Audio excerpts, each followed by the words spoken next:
So, kumusta mga kanoisy? Welcome back sa ating YouTube channel, Pilipinoisy. So, ngayong araw, another update naman tayo patungkol kay Mayor Alice Gono. Actually, kanina, meron kasi nag-live UNTV, News 5, Rappler. Sobrang daming nag-live kanina sa some kind update naman dito sa sa case ni Mayor Alice Gono. But, men, wala, no show siya ngayon or some kind nagkakasakit or whatsoever. So, yan yung panonorin natin. So, this video is from UNTV News and Rescue. So, it has a title of Suspended Mayor Alice Guo No-Show sa Senate Hearing sa Pugo Issue. So, yan, bago natin simulan, UNTV News and Rescue, supportahan nyo yan.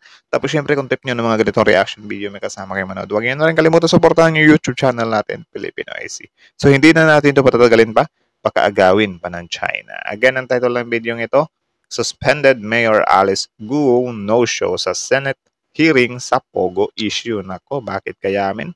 Dalawa lang yan totoong nagkasakit or nagsasakit-sakitan. So, kayo na lang balang humusga. Panoorin natin yung video to. So, again, like, comment, share, subscribe. Start.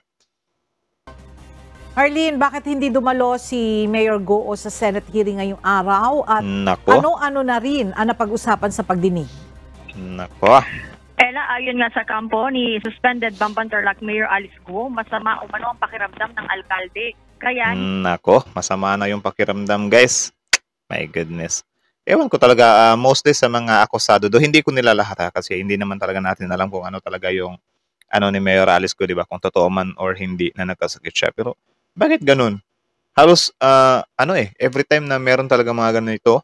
Pero I think yung sa mga naman mga mayayaman or some kind mga politicians, tama ba? Correct me if I'm wrong. Lang yung mga gumagamit ng ganitong mga tactics daw to Nandito sa comment section tactic daw to 'Di ba? Kasi kapag ka mahirap 'yan, wala na, baka dinalan na 'yan or pinersa na 'yan, 'di ba? Kung mahirap 'yun. Like gagawin mo excuse na nilalagnat ka or whatsoever, like hindi 'yun valid siguro, men. Pero kapag ka sila valid, no. Hindi ito makadadalo sa pagdinig ngayong araw ng Senate Committee on Women, Children, Family Relations, and Gender Equality. Sa isang mensahe, Ella, sinabi ni Attorney Stephen David, isa sa mga abogado ni Mayor Guo, na may sakit at stress din ang alkalde. Kahapon, sinabi rin ng yung naman yung stress, possible din naman yun. Possible talaga na stress siya kasi grabe din yung kinakaharap niya ngayon. Posible talaga yun. Pero yung she's not feeling okay and sick. Wala namang nakastate kung yung sick niya. Nilalagnat ba siya? Sinisipon ba siya? Inuubo ba siya? Or depressed ba siya? 'Di ba? So, hindi natin alam. So, yeah, tuloy. Sa pang-abogado ni Mayor Guo na si Attorney Nicole Havila na nakaapekto ngayon kay Mayor Guo ang sunod-sunod na mga kasong inihahain laban sa kanya. Sa pagsisimula ng pagdinig, kinumpirma ni Senate Deputy Minority Leader Rizo Ontiveros na siyang chairperson ng Senate Committee on Women na nagpadala ng excuse letter si Mayor Guo na binasa rin sa komite. Ikinadismaya dapat hinga ng medical medical certificate para ma-prove talaga na totoong nagkasakit kasi baka pinapalabas na nagkasakit kasi baka magisa na naman or whatsoever. Ewan ko. Baka lang naman. Ito ng senadora dahil marami anya siyang gustong matanong sa alkalde gaya ng nakuhang NBI clearance ng isa ring Alice Guo, ngunit iba ang litrato. Tanong ng mambabatas, nagkataon nga lang ba ito o isang kaso ng stolen? Hala. Meron na palang Alice Guo na nag-hit daw sa NBI. Tapos baka daw may case dito na stolen identity. Uy, nako. Go Alice Leal. Yun talaga yung pangalan niya. Ulit. Yan ang nakuhang NBI clearance ng isa ring Alice Guo, ngunit iba ang litrato. Tanong ng mambabatas, nagkataon nga lang ba ito o isang kaso ng stolen identity? Nako. Well, siguro, malakas yung yung tawag dyan, possibilities na stolen identity if 1986 din yan isinilang or yung edad niya is fit din kay Mayor Alice Guo. Pero kung hindi naman, di din natin alam. Baka nagkataon lang na magkaparehas sila ng pangalan, di ba? Pero yun nga, since dinala to sa Senado, itatanong sa nila ito. Kaso lang, no show si Mayor Alice Guo.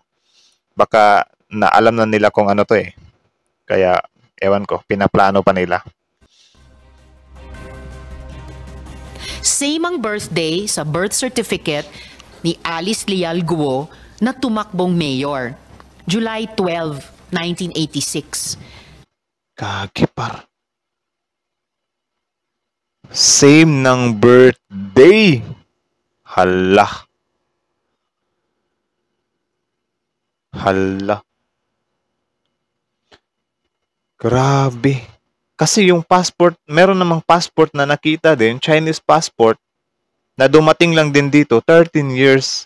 Tapos anak ni Win Yilin.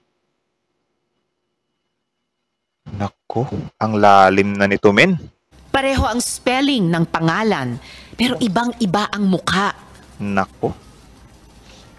Napakadami ko pong katanungan. Is it a coincidence na may dalawang Alice Leal Guo na pinanganak on July 12, 1986 sa... Boom.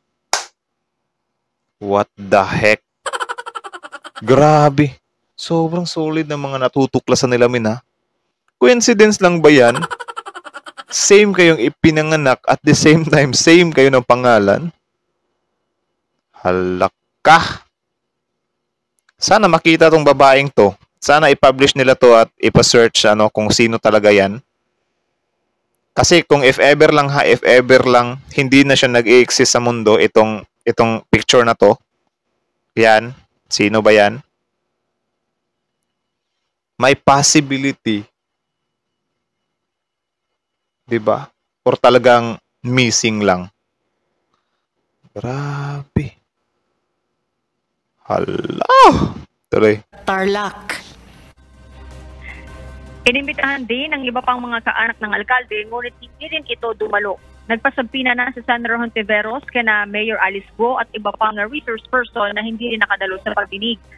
Kahit ako, hindi na ako dadalo, men, kung kamag-anak ko to, men.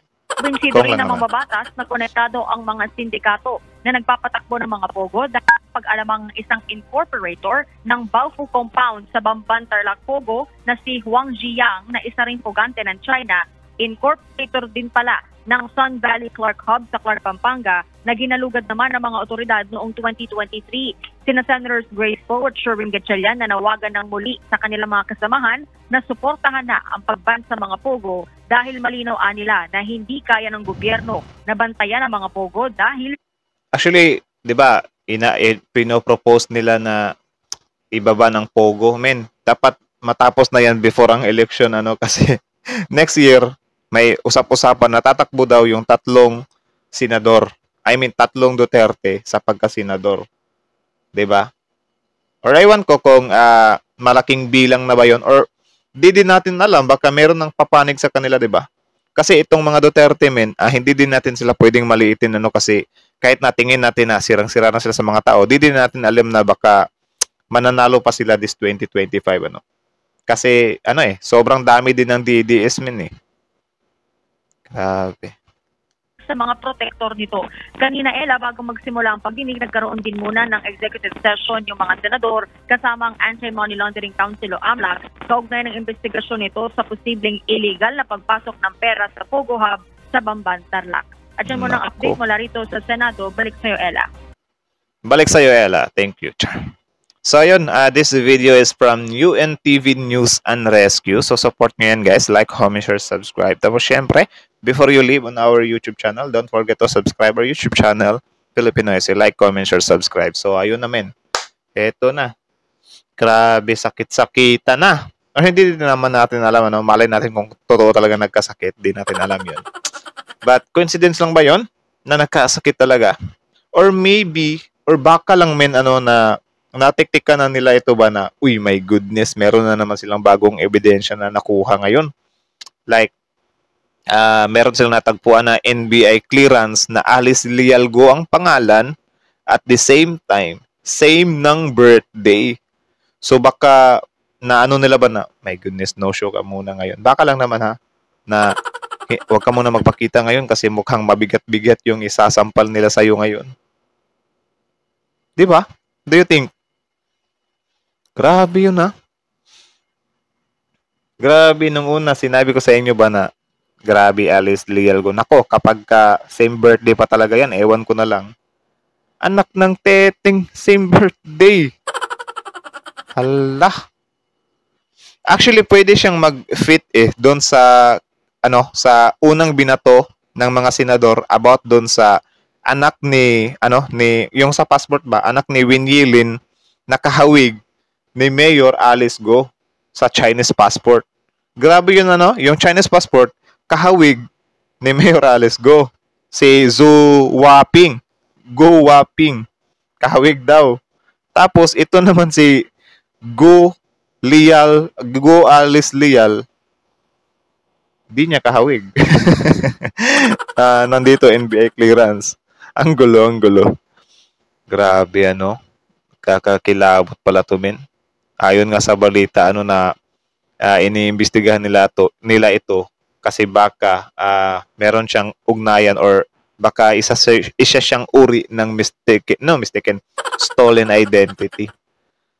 Hala. So kayo na lang ang bahalang humusga, guys. Kayo na lang bahalang humusga. Comment down below kung ano nyo dito. Tawag dyan, analysis nyo dito. Nagkataon lang ba, coincidence lang ba na merong NBI clearance na Alice Lial Go, tapos same na ipinanganak, at the same time, hindi siya, or hindi si Mayor Alice Go yung nasa mukha. Ang gulo na. Hindi, iba yung mukha niya kay Mayor Alice Go. Comment down below kung do you think malabong coincidence yun. Or comment down below if you think may high possibility din na stolen identity siya. Grabe. Tapos yung sasakit-sakitan, bonus na lang natin sa kanya yon kasi understandable naman yon kasi tama nga naman yung stress ay totoo talaga yon, nag-exist talaga yung stress na siya. But di natin alam kung anong klaseng sakit na meron siya. Or comment down below kung anong sakit yung meron siya para malaman din namin hula lang naman or any thoughts about it.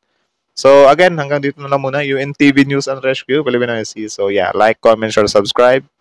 Filipino IC is out.